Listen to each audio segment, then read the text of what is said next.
La Bible nous révèle un Dieu grand, redoutable, puissant, merveilleux, en qui rien n'est impossible, car rien n'est impossible à Dieu. Luc 1, verset 37.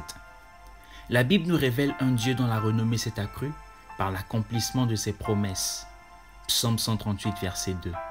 La Bible nous révèle un Dieu qui élève, qui transforme, qui bâtit des vies, un Dieu qui confond les pronostics humains et mise sur ceux dont les plus grands intellectuels ne pouvaient miser.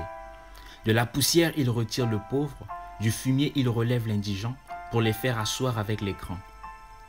Dieu a choisi ce que le monde considère comme une folie pour confondre les sages, et il a choisi ce qui est faible pour couvrir de honte les puissants.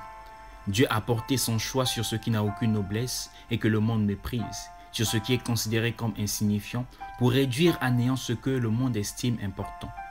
Ainsi, aucune créature ne pourra se vanter devant Dieu. 1 Corinthiens 1, versets 27 à 29. Dieu est disposé de transformer des vies. Il est disposé d'élever ceux qui se soumettent à lui, mais il exige de leur part la foi. Dieu peut tout, mais sans la foi de l'homme, sa toute-puissance est paralysée. Quand tu crois en sa capacité à pourvoir à tes besoins, tu le rends capable d'accomplir ce que lui seul peut accomplir.